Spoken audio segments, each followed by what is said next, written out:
เบิ่งองค์ประกอบของใบรายงานฐานะการเงินเป็นหยังเวลาเห็นบัญชีเขาจึงมักถามว่าฐานะการเงินมีเท่าใดจั่งใดเนาะเราเข้ามาเบิ่งนำกันว่าองค์ประกอบมีหยังแหน่และมีความสำคัญอันใดสมมุติเราเลือกเป็นปีเนาะเลือกเป็นปีจะเห็นเนาะมันชมเทียบที่โครงสร้างหลักๆนี่จะมีส่วนทำอิฐนี่เนาะเอิ้นว่า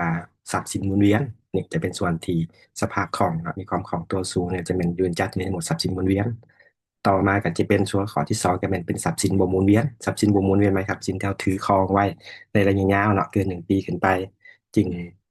เพื่อผลประโยชน์ทางด้านธุรกิจเนาะอื่นๆส่วนว่าทรัพย์สินหมุนเวียนเหมือนตัวที่เป็นพอถึงเรื่องสภาพคล่องเนาะสภาพคล่องของธุรกิจคาดว่าคล่องตัวไวก็เป็นเงินสดได้เทียบกับเงินสดหรือว่าเครื่องมือการเงินนั่นสภาพคล่องก็จะไหล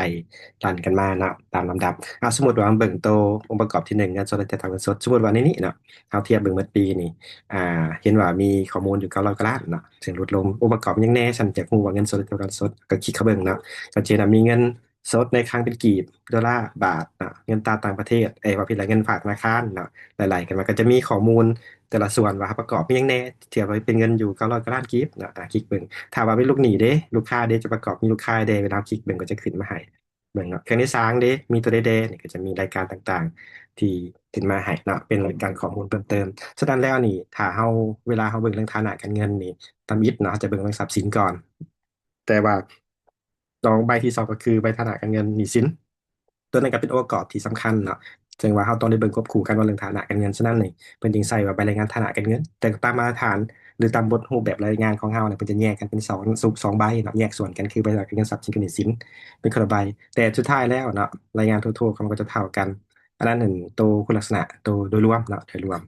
ถ้ามาเบิ่งเบื้องทรัพย์สินบ่หมุนเวียนเนาะมันจะประกอบมีทรัพย์สินที่การเงินการลงทุนเนาะค่าหุ้นแล้วก็ไล่มาฮอดทรัพย์สินที่มีตัวตนฉะนั้นหลายคนนี่ เข้าใจว่าทรัพย์สินอันบ่หมุนเวียนน่ะมักมีแต่ว่าทรัพย์สินที่น่ะมีตัวตนกับบ่มีตัวตนอยู่นี่แต่จริงแล้วทรัพย์สินที่มีตัวตนกับบ่มีตัวตนแม่นเป็นองค์ประกอบหนึ่งของทรัพย์สินบ่หมุนเวียนนะของหมุนเวียนซึ่งเป็นมาตรฐานนั่นในการเฮ็ดรายงานของเราจะแยกส่วนในลักษณะนี้ออกมาชัดเจนมาเบิ่งดูว่ามีหยังแหน่ก็คลิกเข้าเบิ่งได้เลยเนาะมีฐานะอันนี้เป็นต้นอันนี้ก็เป็นรูปแบบเบิ่งโดยทั่วไปเนาะประกอบต่างๆเวลาเราพิมพ์รายงานเนาะรายงานก็สามารถพิมพ์เป็น PDF เนาะเข้าไปเบิ่งรายงานฐานะการเงินอ่ะต่างๆ ที่มีแต่ก็สามารถใช้ไม้เหียดได้เราก็เปิดคืนเอาเดองค์ประกอบของมันหลังจากนั้นก็สามารถเซ็นผู้พนักงานบัญชีแผนกบัญชีผู้จัดการตามลำดับนะอันนี้แล้วแต่ว่าเราจะรายงานเป็นประจำปีบ่หรือเป็นประจำเดือนแต่สังเกตเนาะรายงานฐานะการเงินทรัพย์สินนี่จะมีของให้รายงานเพียงบัญชีนะจะมีเพียงแต่บัญชีเดียวเท่านั้นบ่มีบัญชีแต่เดือนหนึ่งห้าเดือน12บ่มีเด้อจะหมายความว่าณมื้อนั้นนะมื้อใดมื้อหนึ่งก็คือณวันที่31มื้อปิดบัญชีนะมีฐานะการเงินแบบนี้นะทรัพย์สินหมุนเวียนทั้งหมด